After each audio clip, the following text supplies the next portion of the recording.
The O'Reilly Factor is on tonight.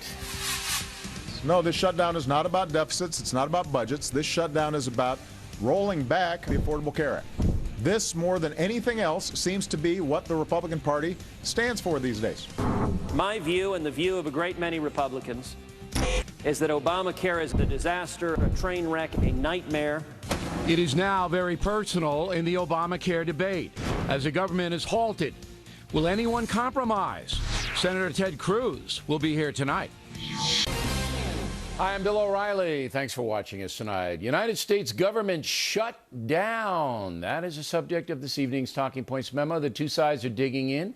In this corner, President Obama, who says the Affordable Health Care law will go forward because it was legally passed.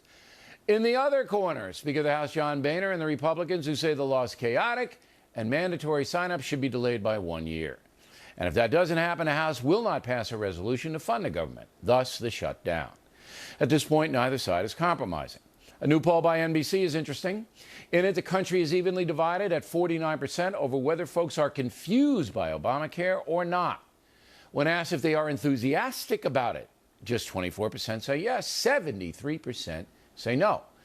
But a new Quinnipiac poll is bad news for Republicans. On the question of do you support or oppose Congress shutting down the government over Obamacare, just 22% support, 72% oppose. Also, the people were asked who they'd vote for if congressional elections were held today instead of November 2014.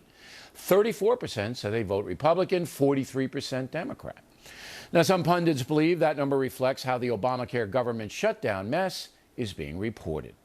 So the White House does not have much incentive because they think those trends are going to go in their direction by the end of the week or early next week at the latest, because again, the press is largely sympathetic to their arguments on this, that it's the House Republicans' fault. And indeed, there is some angst over how the story is being played. Why connect the funding of the government, the entire U.S. economy? Why bring it to this brink? Why not do it at all the other times all of the other 100+ Congresses have been able to fund the government? Well, have you addressed that to the Senate? I mean, we've already offered a compromise. You're telling your listeners that we Republicans are holding this up and the government's going to shut down. We have actually reached out to the Democrats with a compromise position. Congressman, that's not fair. Don't you dare put this back on me. You know full well, you know full well you attached Obamacare and defunding it. Am I a guest on the news show or am I here to listen to the tirade? You cannot make something up. Am I a guest on your news show or are you here to give us a tirade? Once again, Talking Points believes a compromise should be accepted. If Americans want to sign up for Obamacare, please do so. But if you don't, Mr. Obama should grant the same one-year waiver to individuals as he has to some companies. That makes sense, does it not? Let's see how the new law plays out and take it up again next summer before the midterm elections. Right? And that's the memo. Now for the top story tonight, reaction. Joining us from Washington, Senator Ted Cruz, a Republican from Texas. So would you go for that compromise I just mentioned, Senator? Well, the House of Representatives has already embraced that compromise. And I think you're exactly right. We've seen President Obama grant exemptions to big business and members of Congress. And this fight is really about, do hardworking American families get treated the same? Or is there a special rule for the ruling class in Washington? All right. So I'm going to take that as a yes, that you, Senator Cruz, who have been in the lead as opposing Obamacare and the funding of it, would say, yes, I will accept a compromise here for the good of the nation. I don't want to put words in your mouth, but that's what I'm taking away from this. Well, let me point out, Bill, 4 times already the House of Representatives has offered compromises. It's compromised over and over and over again, sent over bills to the Senate that fund the whole federal government, but also mitigate the harms of Obamacare. And 4 times Harry Reid has said no compromise, no negotiation, absolutely nothing. In fact, it's being reported Harry Reid urged the president, don't even talk to congressional leaders. He can talk to Iran, but don't talk to congressional leaders. Right now, it's one side that's refusing to compromise, and that is Harry Reid and the Democrats. But the reality is that one side is being perceived by the American public, if you believe the polls, as the reasonable side. So what I suggest to you and the Republican Party is that you take this compromise. I'd strip out the congressional stuff, by the way. Just get it down to the folks. You want to sign up? Sign up. You don't? Ask President Obama to grant you a 1-year waiver. He can do it by executive order. He can do it tonight. okay? And then, okay, we'll go along with it, and then we'll revisit it next summer, because by then you'll see the costs, the deductibles, how many doctors bail. You'll see it all. It'll all be there. Right. So that makes sense. Let's do it. Look, Bill, what you're saying, you're listening to the American people. Right now, Harry Reid and the Senate Democrats are not. All right. And millions of Americans are hurting under But you Obamacare. guys should hold a press conference, you, Boehner, and get 4 or 5 other Republicans, and just say what I said. You got to break it down and make it easier so that the press, and we just played the clip, can interpret your position. You see, that's what's happening.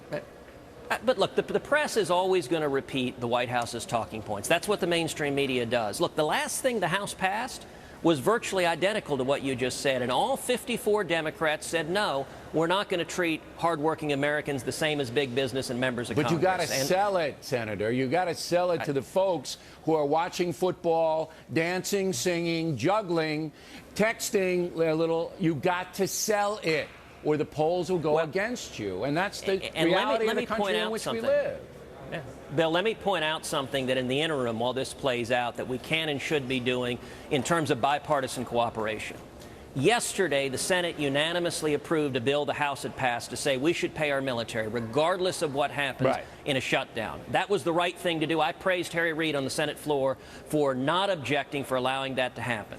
Now, yesterday, President Obama gave a long speech where he talked about all the things that were going to lose funding during a shutdown. Border Patrol agents not being paid, the VA, shutting down national parks and the Smithsonian. I think we ought to pass continuing resolutions to fund every single item, every single priority President Obama laid out. We should respond to his priorities. I agree with them. And we should go forward and fund the Border Patrol, fund the national parks. That's a clever way, and you know you're on a factor tonight. That's a clever way of saying we'll fund everything but Obamacare, because that's what you want to do in the first place. So we'll fund all of these things that you want, Mr. President, but no Obamacare. So it's kind of a backdoor deal, Senator. I mean, I admire the strategy, but I know what you're doing. But listen, it's not quite. What I'm saying is we should focus on areas of bipartisan agreement. So, for example, a continuing resolution that simply continues the funding for VA, doesn't mention all Obamacare, that is good, but I want to get the whole thing done. Now, listen. I do too, but I think we should focus where we have agreement. You know why you're not going to get President Obama to give much? And this would have to come from the Senate. It's not going to come from the president, but he could be persuaded if Harry Reid and those people would say, hey, you got to do this. It's Syria. See, he backed off on Syria, and he looked weak. If he backs down from Ted Cruz, you know what's going to happen. He's not going to back down. It's you and him. Mano a mano. This is a macho thing. You know what this is. Well, and look, right now, Harry Reid wants a shutdown. The reason we have a shutdown is because Harry Reid wants a shutdown. Because he thinks he's going to win, and the Democratic Party is going to do better next year. He thinks he's going to beat you. But you know what? Millions of Americans right now are hurting with Obamacare. They're losing their jobs. They're being pushed into part-time work. You know, I agree with James Hoffa, the president of the Teamsters, who said Obamacare is destroying the health care, and he used the word destroying, of millions of hardworking Americans. But the polls haven't caught up to you yet. The polls still say most of the folks are blaming Republicans. So I think you guys should do some PR here, and find, as you said, find a way to get Reid to come on over, because they don't lose anything by giving the folks a waiver for a year. They don't. You still got your law. We'll see how it shakes out. It's best for the folks. Last word, Senator. But he's refused to grant a waiver to people. I think we ought to, at a minimum, today, fund the VA, fund the national parks, fund NASA, fund the Border Patrol. And if Harry Reid wants to stand up and object, say he wants to shut down the VA, then let him defend it. I think that's wrong. We need to listen to the American people, and we need to fix this train wreck that is Obamacare. All right. Senator, we appreciate you coming on The Factor. Good to see you.